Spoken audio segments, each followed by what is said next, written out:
If I could go back and train for my first 100 miler all over again, knowing what I know now, what would I do differently? Because I made plenty of mistakes. I've obsessed over mileage. I've worried about pace. I've chased gear. I've compared myself to other runners. I've underfueled. I've ignored warning signs. And I've spent a lot of time worrying about things that didn't matter nearly as much as I thought they did. And while I definitely don't have this whole sport figured out, I know I went and trained for that first 100 the same way I did the first time. That's what I want to talk about today. Welcome to the Ultra Nurse Podcast. This is where we run long and work even longer. I'm your host, Brad, a flight nurse, paramedic, dad of 3, coach, and a mid-of-the-pack ultra runner, just trying to figure this whole thing out 1 mile at a time. This podcast is about running, especially running long, all while balancing work, family, and everything else that comes with real life. All right, amigos and amigas, whatever. Yeah, it's Brad. We're back in the studio, the Pepper Lane studio. And yeah, just a lot of work this week. We're hammering the next 2 weeks. A lot of work coming up. And yeah, I had to do my clinicals in the ICU the other day. And I'm going to go on a rant here for a sec because I am the ultra nurse, right? It's my whatever. You make fun out of me all you want. However, I started this whole persona, channel, podcast, whatever, to try to encourage my fellow people in EMS and in healthcare to run and to run long because it's the best sport in the world. And I think it's really good for us. Anyway, so I'm in the I got spit on the other day. And my God, I understand, there's circumstances, right? Here's my take on it. Assaulting other people just because you are delirious, just because you are intoxicated, just because you're in an altered mental status, that does not give you the pass to spit on, physically assault somebody, be a verbal asshole to anybody. You don't get a free pass. And what I am so I'm turning over a new leaf. I didn't cuss there. I'm so sick and tired of management and administration not doing a damn thing about it. Nada. It's always, you never have your employees' backs. It's always, well, that person was having a bad day. That person was intoxicated. That person was delirious. Fuck that. Excuse my language. I am so sick of hearing my fellow nurses and EMS personnel get assaulted on the regular. It's bullshit. It's absolutely bullshit. I'm done with it. That's my rant to start out the show. I don't know what the solution is. What I would do is probably not something that'll ever happen in this country or in the world. I rule with an iron fist, though. No, I care deeply about my profession. And I also care, there's such a thing as accountability, damn it. And we lost that. And I think that's what's wrong. I think that's what's a lot wrong with this country and the world is just the lack of accountability. End of rant. All right.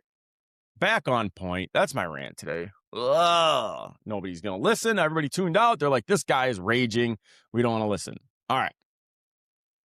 I'm going to talk about this. This is my list of things.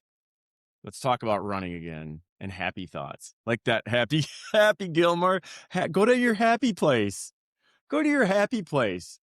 That blonde is in her white little jumpsuit serving me beer. I don't drink anymore. And I'm not a pervert. Oh, God. What are we listening to here? Everybody's saying. All right. I got my list here of what I would do different if I were training for my first 100 miler. All right. Number one, I would stop. I'll just get right into this. Because looking back at it, I think I could have did things way differently. And you know what? I'm really happy with what I did in my first 100 miler. I love the experience and I'm so damn grateful it went the way it did. But, we learn over this. So if I could ramble on about this and potentially help somebody else out, I'm all for it. All right. So, number one, stop obsessing over mileage. I think it's probably the biggest one here, mileage. All right. I think social media has warped and is warping people's brains when it comes to mileage. All right. I got nothing but love for Andy Glaze. I got nothing but love for Eli Weeby, however you say his name, and all these other people just laying down mileage. I mean, dude, Andy Glaze has been running like 100-mile weeks. He hasn't missed a week in like, what, 7 years? 6 or 7 years? That's absolutely insane. It's inspiring. I think it's great. I love him. I follow him. And I am not bashing any of these people. But I don't know how they do it. I literally don't.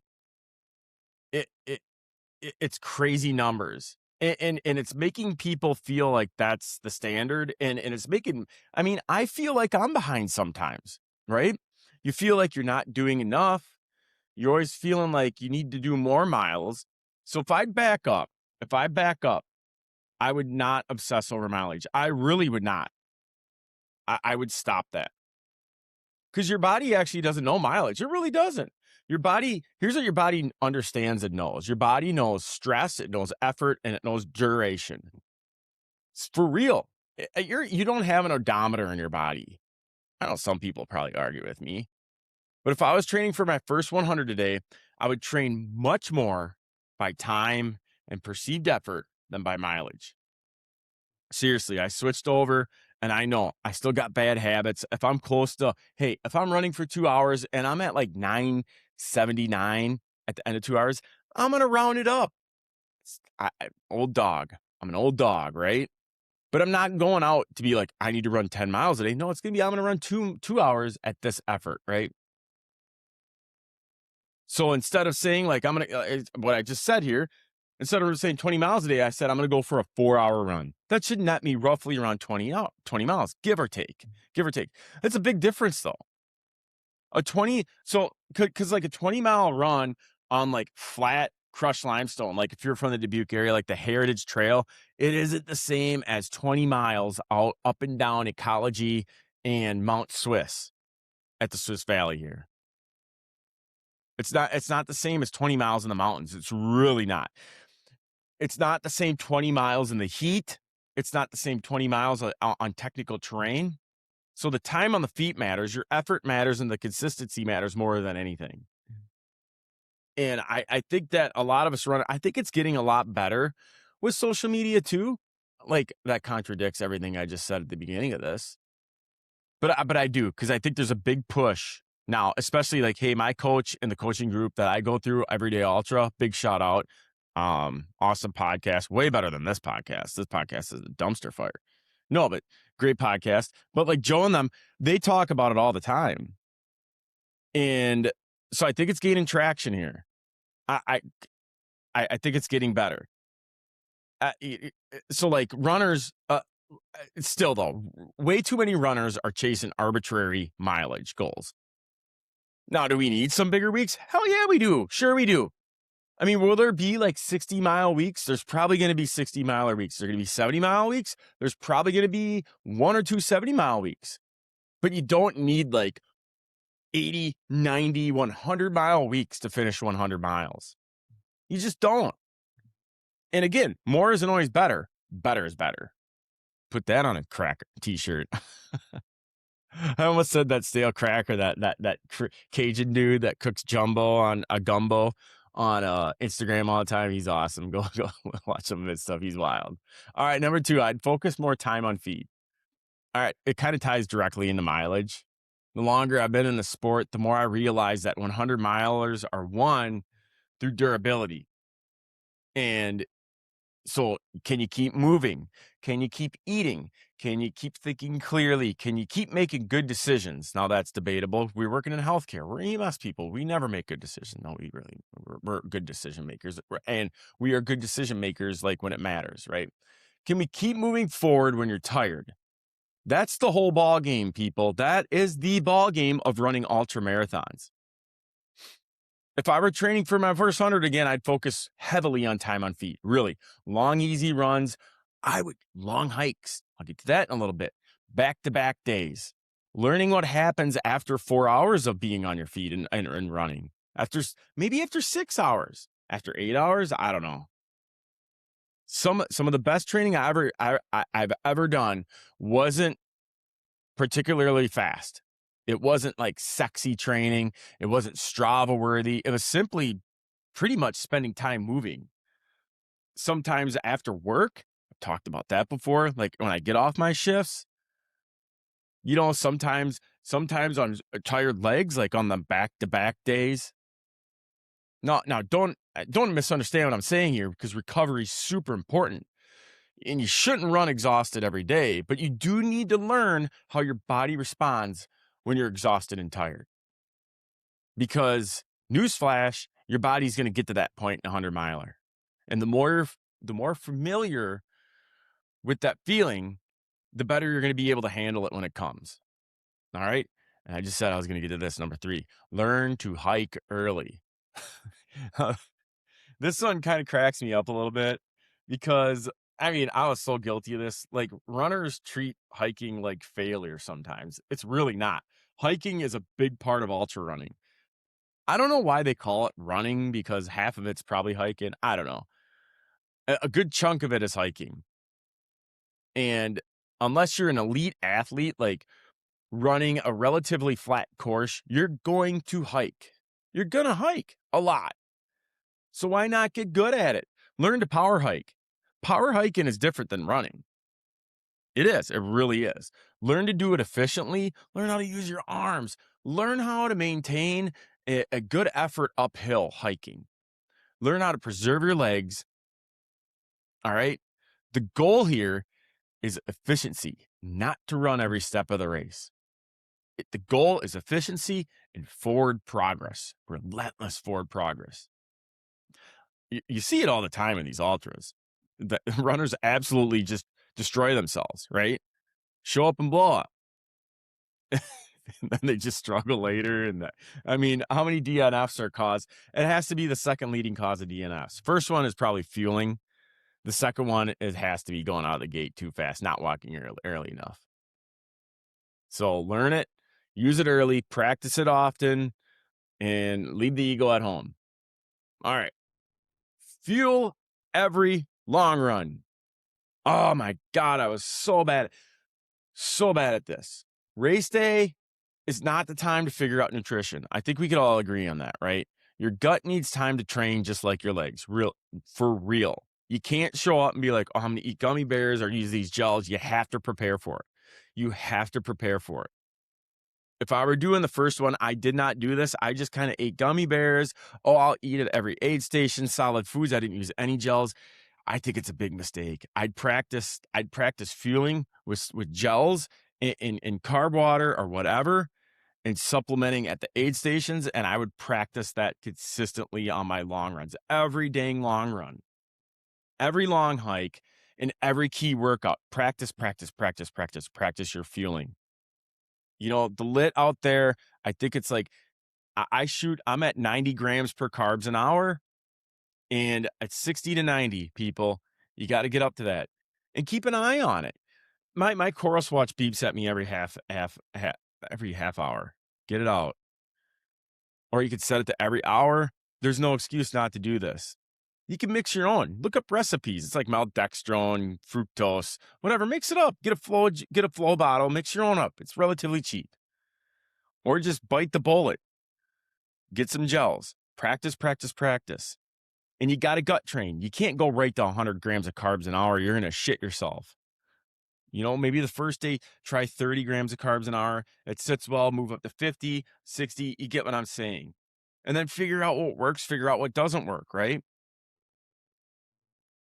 So I don't know. It doesn't happen overnight. You got to train your gut. You got to work it up, and you got to see what works. What gels works good for you, which flavors sits good, maybe multiple ones. Get a backup plan, right?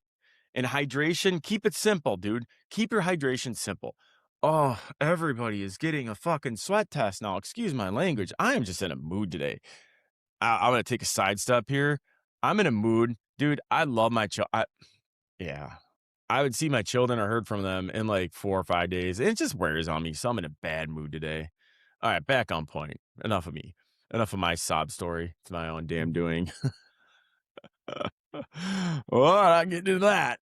All right. And no, I did not. No, I'm just stop. All right.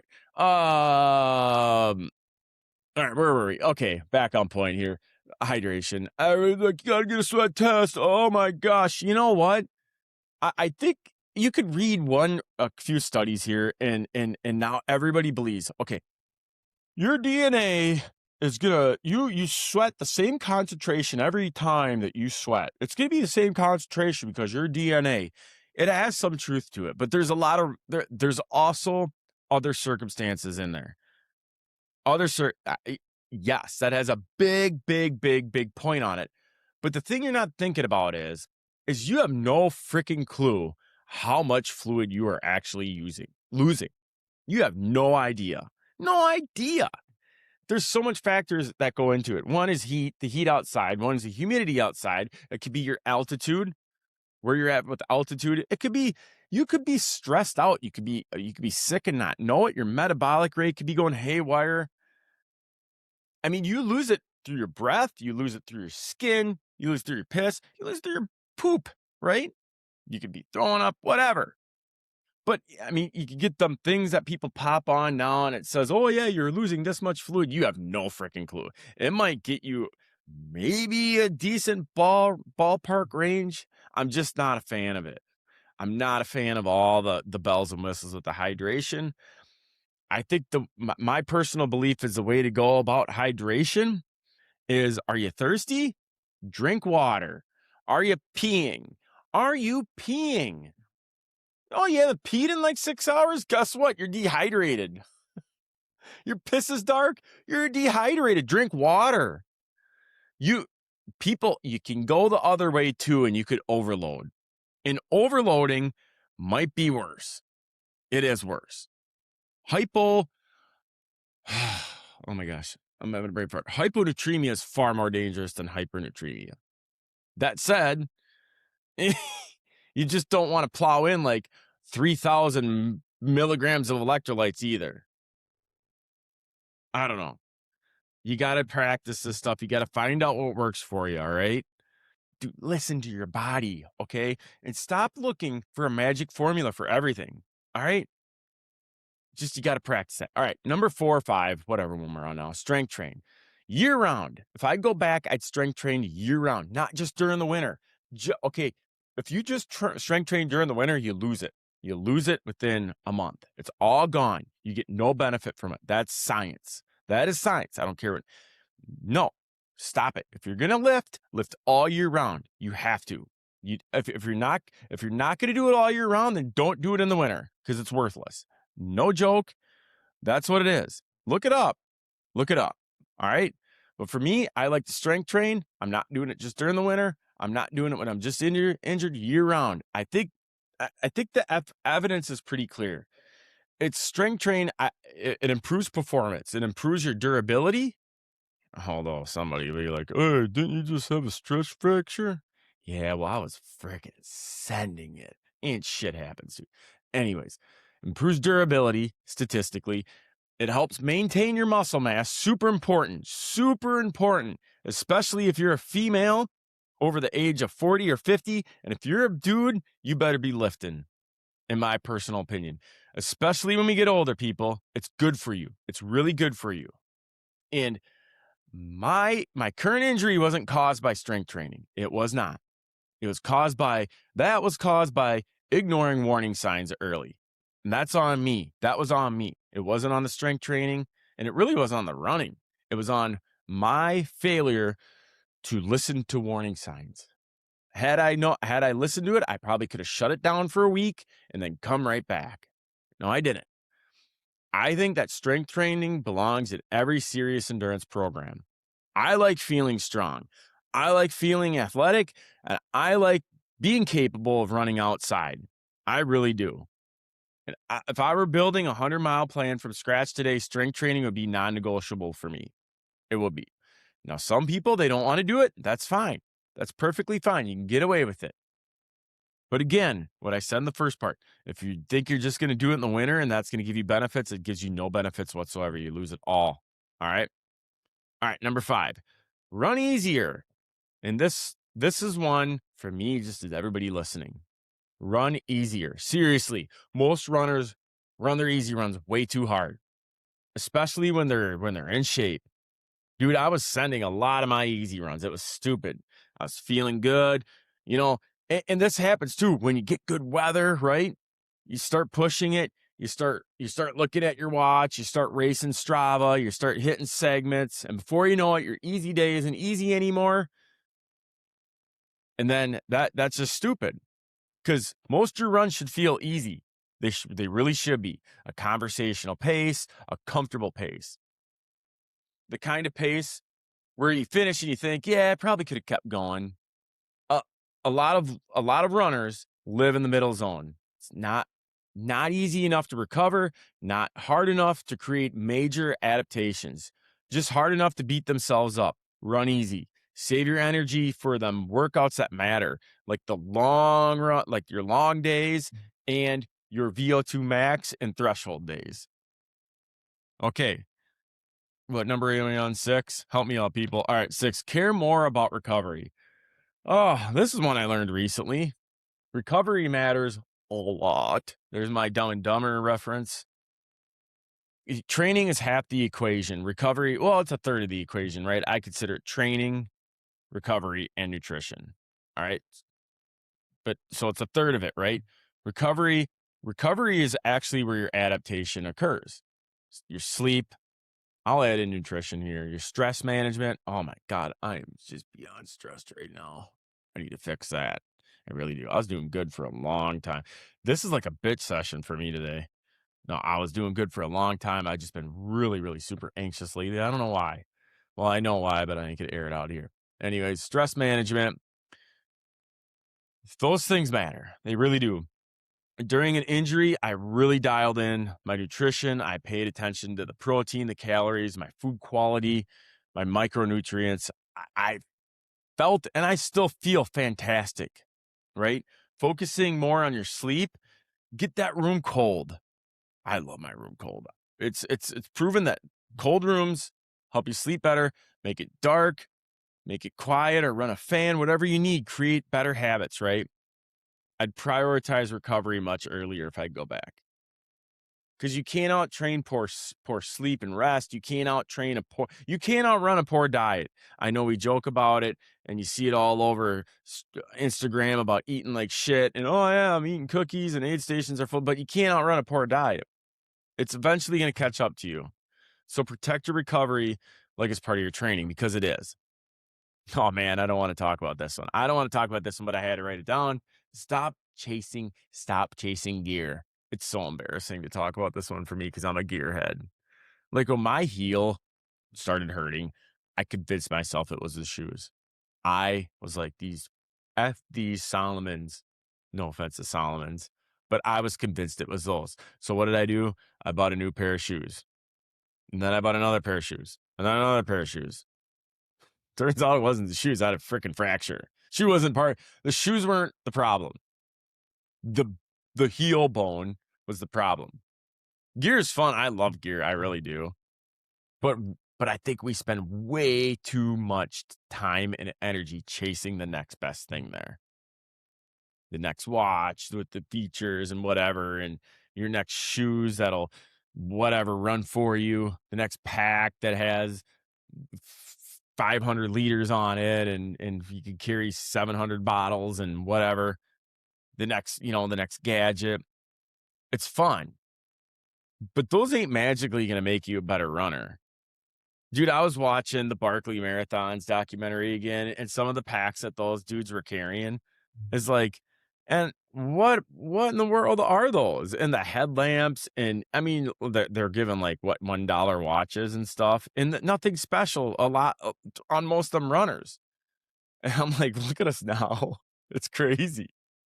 So just find something you trust. All right, find something that works for you and use it, and try to keep it simple.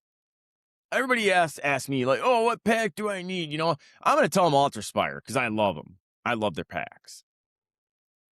But I don't know. Buy one, use it, move on, stop overthinking everything, right? Most of the stuff that we carry matters way less than people think. Your pack is not going to win you a race. It ain't gonna help you finish a race. Well, if you don't have a pack and you can't carry water, you won't be able to finish a race. But you get what I'm saying, right? All right. Next one. I would focus on finishing and not racing. Is this your first 100 miler? Just finish it. That's it. Finish the damn thing. Race yourself. Don't race Instagram. Don't race Strava. Don't race the guy next to you. Just finish it. Who cares about the time? Who cares about it? Just one foot in front of the other. Get through it. My first 100 took 25 and a half hours, give or take. I was absolutely thrilled. I wasn't trying to win. I wasn't trying to podium. I had kind of an idea where I was like, you know what? 28 hours. Yeah, I'd like to do it under there. But I was just trying to finish. I learned so much from that race. I learned so much. And the next time I did it, I knew what I was getting into. I understood some of the mistakes. I'm an idiot. I keep making the same mistakes, right? I'm insane. What's the definition of insane? Doing the same thing over again, expecting different results? No. But I understood my mistakes. I paced better. I fueled better. I managed things a little bit better. And my result improved dramatically. I took like 2 hours off my time. I finished it in like 23:30 something. And the conditions were way worse. So your first one, learn, observe, take notes, and compete later. Finish the race. What I'd tell my younger self, all right, if I could sit down with that version of me training for my first 100 miler, here's what I'd say in ending. This is what I'd say. It'd be like, Brad, you're the man. You're good looking. You're smart. You're funny. You're charming. No. Whoa. What am I doing here? No, here's what I'd say to myself. Well, I'd say those things, but no. In all seriousness, I'd say, Brad, slow down. Brad, be patient. Trust the process. Stop comparing yourself to everyone else. Enjoy the journey. You're stronger than you think you are. You're more capable of what you think you are. But remember this, 100 miles is never guaranteed. Respect the distance, respect the process, respect recovery, respect nutrition, respect your body. And understand that the goal isn't just finishing a 100 miler. The goal is building a life where you can keep doing the sport for a long time. That's what I would tell myself when I was first training for a 100 marathon. Because if you stay healthy and you stay consistent, you keep showing up, you're going to get far more out of the sport than any buckle could ever give you. Seriously, that's what I would tell myself. That's the one thing the many things I would tell myself in that paragraph, whatever I wrote there. But that's what I would tell myself. That's exactly what I'd say. I wouldn't say, go out and do this, go out and do that, this is your peak, whatever, blah, blah, blah, blah, blah. I would say that. Those exact words at the end, because that's what matters. I'll read it again because I think it's so important. The main goal, I think the main goal here isn't just finishing the race. The goal is building a life where you can keep doing this sport for a very long time. Because if you stay healthy, consistent, and keep showing up, you're going to get far more out of the sport than any buckle could ever give you. That's truth, man and woman. All right, I'll end there. That's what I would do if I were training for my first 100 miler, folks. All them things, including the last part. I think that's super important. The sport, yes, we want to chase buckles and doing goals, but the sport is more about, like, I know I didn't start talking about this, but the sport is more about life than anything. I think so. Anyways, I'm going to end it there. Sorry for my rants. Next week, I'm coming with a glass half full. I'm going to be annoyingly happy and chipper. And I just got to get through 48 hours of work this weekend. And we're going to get through it. It's going to be all good. Hey, thanks for spending your time with me. I appreciate it. Whether it be at work, on the trail, in the car, on your lawnmower, whatever. I appreciate you listening and giving me your ear. And again, if you enjoyed this episode, I appreciate if you shared it, leave a rating, subscribe. Please subscribe. Follow me on Instagram or TikTok or whatever. And yeah, I greatly appreciate it. That stuff goes long, long ways. Helps out more than you think. And if you're interested in coming on the show, give me a holler. And also, I am offering one-on-one coaching right now, ultra running coaching. I'm not doing short distance at the time. If you want to run long, especially if you're a busy parent working in healthcare, I got you. Check out the Ultra Nurse website. And as always, love each and every one of you, and be safe.